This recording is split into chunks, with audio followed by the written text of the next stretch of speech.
Welcome to the Listener's Commentary on the New Testament. Your guide is pastor and theologian Dr. John Whitaker, and the heart behind these studies is to help you better understand the text of Scripture so you can more fully live it out.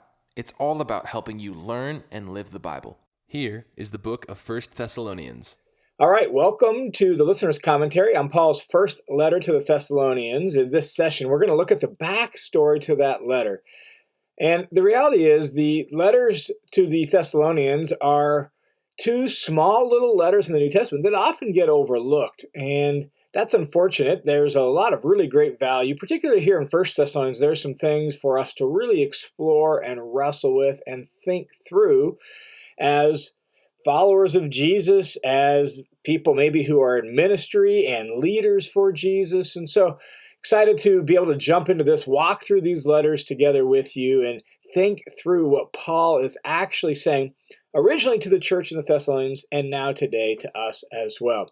Here in this session, I want to just talk about the background so we understand the original context and the original audience for the letter. It's really important that we remember the New Testament documents were originally written to other people, not us. We're not the original audience. And even though they weren't written to us, they are still written for us. And so who were they originally written to?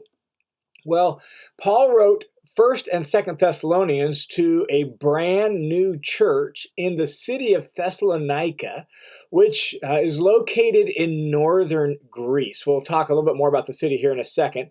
But these two letters are quite possibly the earliest letters of Paul we have.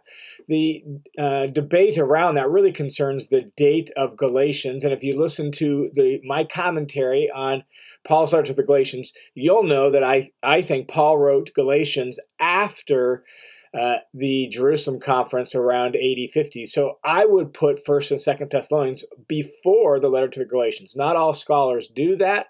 But that's the way I understand the chronology of Paul's letters. And so for me, 1st and 2nd Thessalonians are the earliest two letters of Paul we have in the New Testament. More of the story behind when they were written in a moment, but they were probably written around late 51 or early 52 during Paul's second missionary journey. More on that here in just a second. But let's talk about the city of Thessalonica. So we understand the city Paul wrote these to before we talk about the church and the reasons Paul wrote them. The city of Thessalonica is in northern Greece in the region of Macedonia. And Thessalonica was the largest and most important city in Macedonia. It was founded in the year 315 BC by Cassander, a former general of Alexander the Great.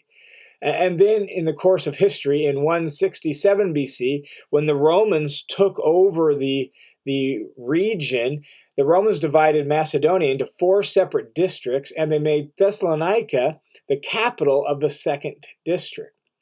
Well, in just a decade and a half later, in 142 BC, Macedonia was actually made into one Roman province, and Thessalonica was the seat of the provincial government for the Romans. And so Thessalonica is this significant city. It's the capital city of the region. It sat at an intersection of two major highways.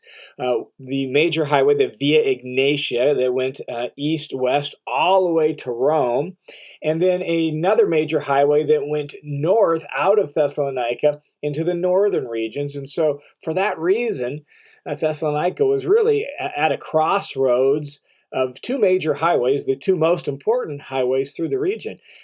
In addition to that, Thessalonica had a natural harbor, the best natural harbor in the entire Aegean region. And so as a result, Thessalonica became a very large and prosperous city. So it's got a natural harbor. It's at the intersection of major highways. It's the seat of provincial government, and it became a very large and influential city. In fact, in the year 42 BC, because of Thessalonica's support for the forces of Octavian and Antony in the Roman Civil War, and when Octavian and Antony were victorious in that civil war, to honor the city for their support, gave Thessalonica the status of a free city, which meant it ruled itself. It had a local citizens' assembly.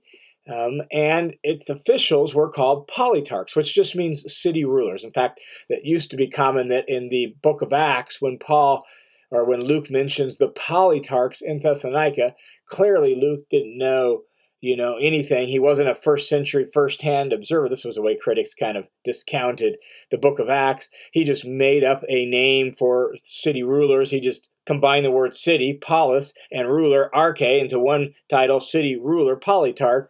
And yet, in the course of history, we now have discovered, I think, well over 28, maybe over 30 inscriptions that use the word politarch to describe the actual title for the city rulers in Thessalonica and in just a couple other cities around them. So it actually is the exact opposite. Luke is being very precise and very specific for what the name of the city rulers were in Thessalonica. So when Luke writes Acts, he actually knows what's going on and how they titled them. And so here's Thessalonica, this large, prosperous capital city that also has this special designation of being a free city. So they have the freedom of self-rule. They've got a local citizens' assembly. They've got politarchs as their rulers.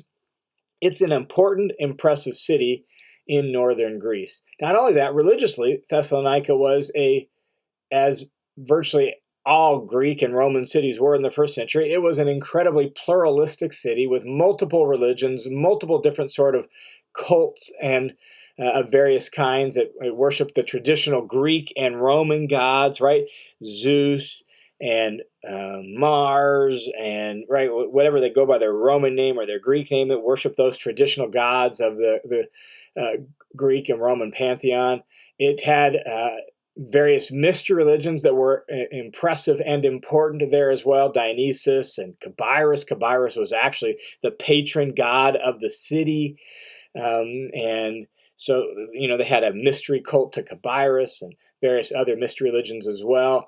They actually had a very well-established emperor cult, which sounds odd to our ears today, but this was quite common in various places throughout the Roman Empire, where there would be a temple in honor of not only the city, the god Roma, the city of Rome, but also a temple in honor of the emperor himself. And the emperor would be worshipped there and worshipped. It was a way really of establishing your loyalty to the emperor and to his realm, the empire, demonstrating your allegiance to him by emperor worship. And so incense would be burnt in his honor. And so Thessalonica actually had a very well-established emperor cult. Which, by the way, when all of a sudden you come and you're preaching a new king, Jesus, that's not just a religious statement. That's subversive to the emperor and to the empire and to thus the emperor cult and all of that. And so who really is king? The emperor and thus his cult, or Jesus? And so that shows up actually in the story of the founding of the church there in Thessalonica.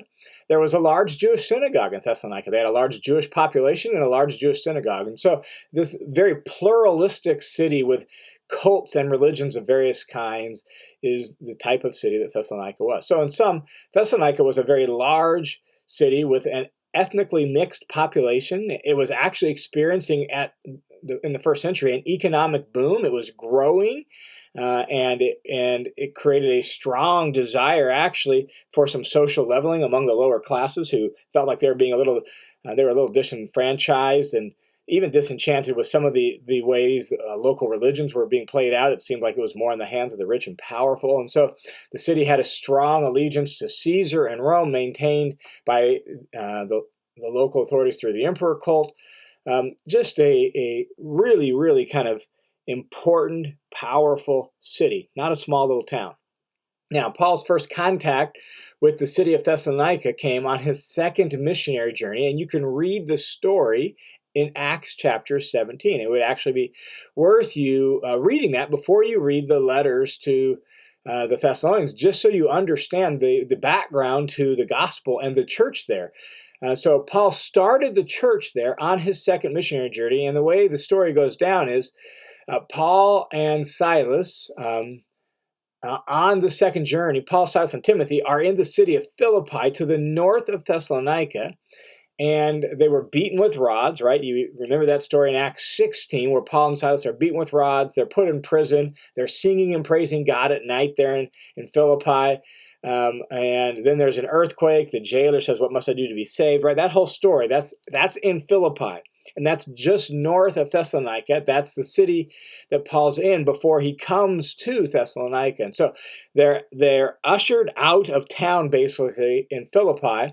And it seems like maybe Timothy remained behind in Philippi, not 100% clear if Timothy did. Luke did. We know Luke stayed behind. That's one of the sections where Luke was with Paul, and he actually uses the word we when they're in Philippi, and then he ceases to use the word we when they head to Thessalonica. And so Luke stays behind in Philippi.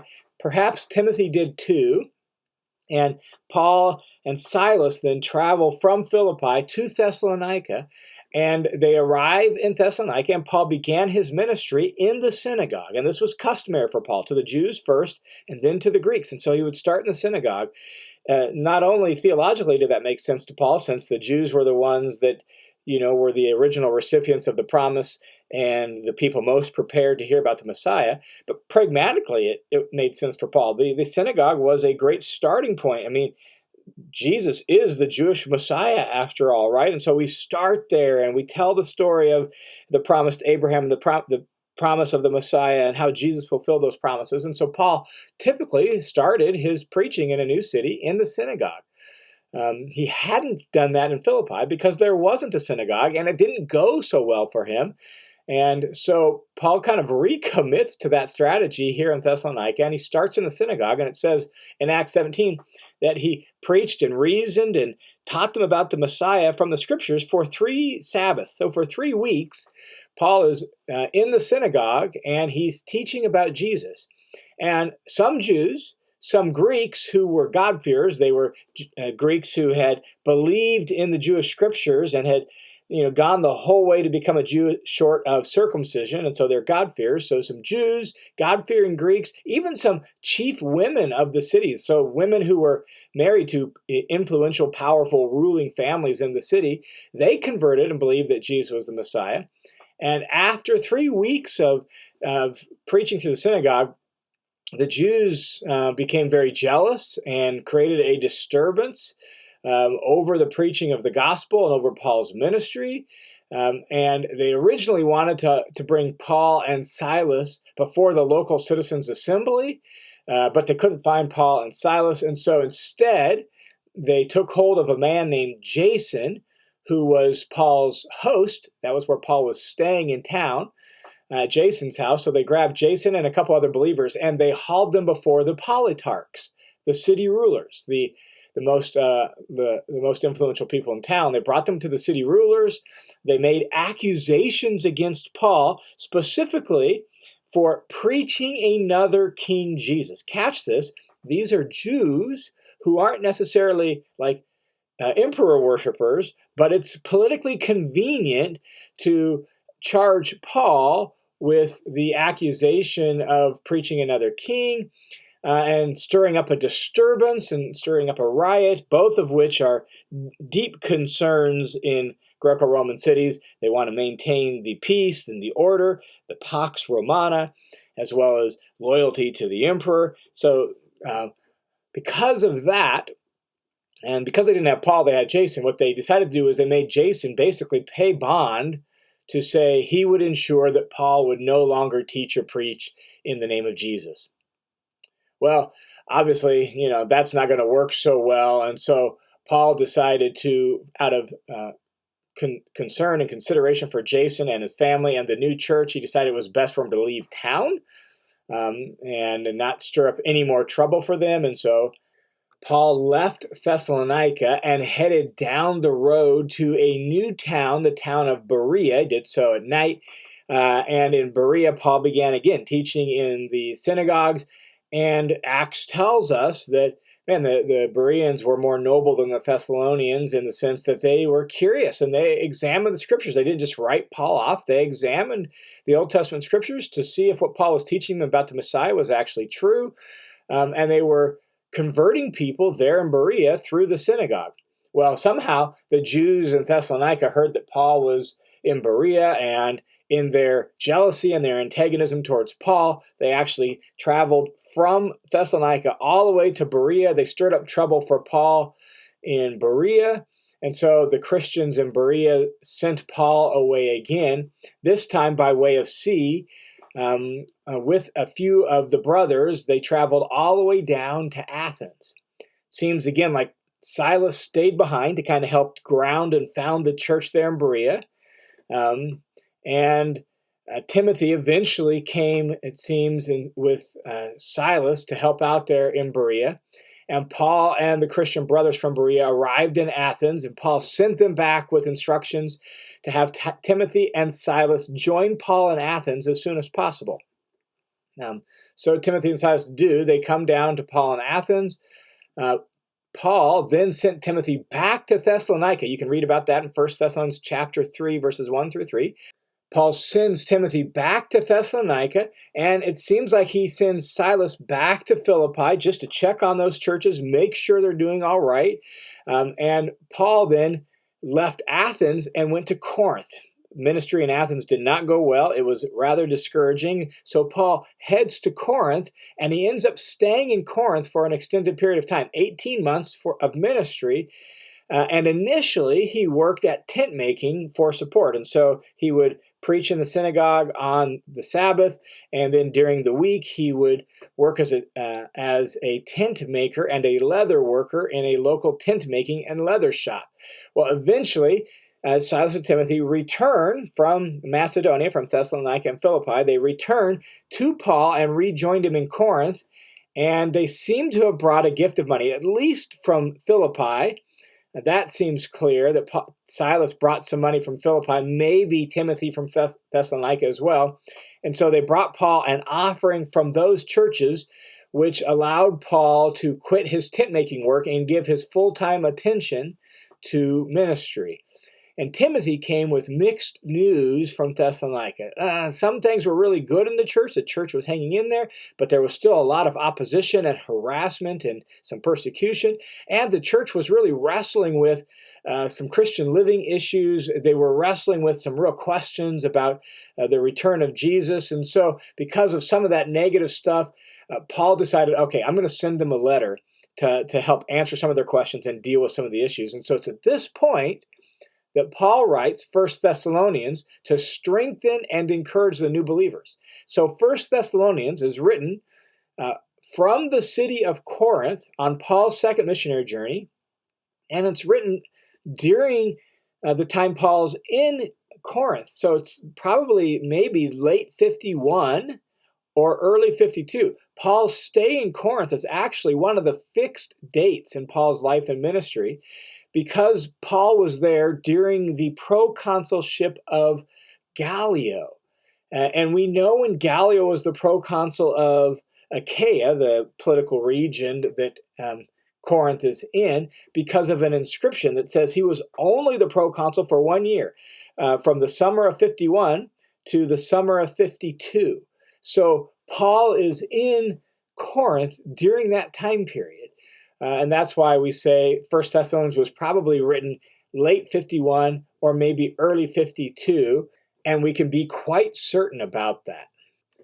Okay, so why did Paul write the letter? What news did Timothy bring that led to Paul's desire to write a letter? What were some of the concerns, in other words, that motivated the writing of the letter? Well, one of the concerns was there was some questions about Paul's integrity and the significance of Paul's absence, not returning to Thessalonica to check on them. Why did he keep sending other people, and why didn't Paul himself come? And what did that say about Paul's integrity, particularly after being there and then leaving, and maybe even some concerns about his use of funds and all of that. And so there's some concerns about that, and Paul addresses those concerns, particularly in 1 Thessalonians chapter 2, and he explains his integrity, and he has them recall, no, think through my ministry. Think through how I acted while I was there with you. Think through what I did. So if people are actually raising questions, particularly unbelievers in town are raising questions, well, how can you trust this guy, Paul? And how do you know he wasn't just out for your money? And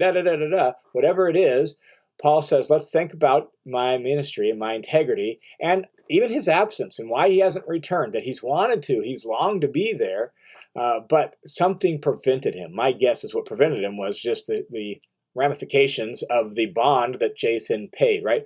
More about that when we come to those specific texts. But that's one of the concerns.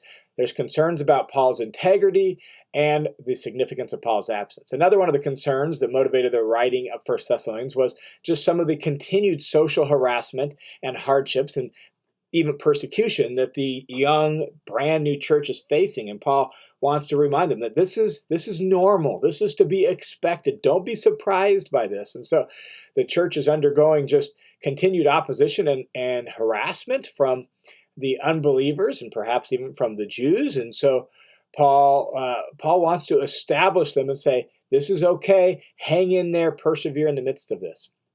Another concern that Paul addresses is just some key issues of Christian living, especially regarding sexual holiness.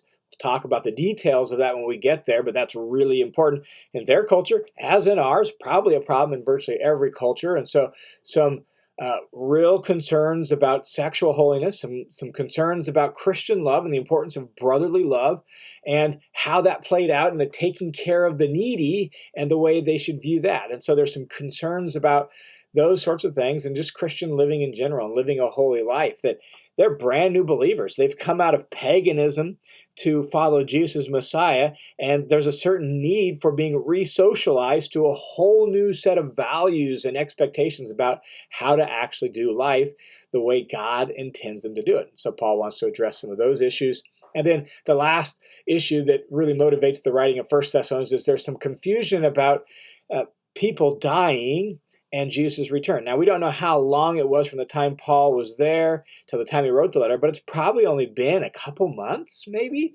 So it hasn't been that long, but it seems as if maybe there's been a few members of the young church there who have died, and now they've got questions about what does that mean? What does that mean about Jesus' return? And when is Jesus' return going to happen? And so the end of chapter 4, the first half of chapter 5, deals with the dates and seasons, the coming of Jesus, the dying of people, and how do we think about that? And Paul gives them some instruction about Jesus' return and about what that means for people who have died in Christ before Jesus returns. And so it's those issues that really motivate Paul to say, all right, I want to address some of these by letter. And so Paul writes this letter addressing those issues and sends it back, presumably, by the hands of Timothy. And the letter of 1 Thessalonians falls pretty neatly into two chunks. The first chunk is chapters 1 through 3. The second chunk is chapters 4 through 5. In chapters 1 through 3, the primary topic, the primary thing that Paul is dealing with is his relationship with the Thessalonians. So he talks about his gratitude for them. He talks about how he's confident that they are chosen by God. He talks about his ministry and how he cared for them and ministered to them wholeheartedly. He talks about his separation from them, his absence, and what that means and how he wants to return. So chapters 1 through 3 primarily is dealing with Paul's relationship with the Thessalonians and how they should think about that. And then the second part, chapters 4 through 5, is primarily about Paul's instructions to the Thessalonians on these issues that we have just laid out. Sexual holiness, working to provide for your own needs, not mooching off of other people, and how that is connected to loving the brethren. Talks about the second coming and being prepared for the second coming. And then he ends the letter by just dealing with things related to church life and relationships among the Christians and some things related to living, again, the Christian life. And so two big chunks, 1 through 3, Paul's relationship with the Thessalonians, and then chapters 4 and 5, Paul's instructions to the Thessalonians on the things that they are wrestling with. And that, in a nutshell, is what 1 Thessalonians is all about, and that's the backstory to this letter, to how it came about. And so in our next recording, we will jump into the first chunk of the letter and begin to wrestle with the text of 1 Thessalonians.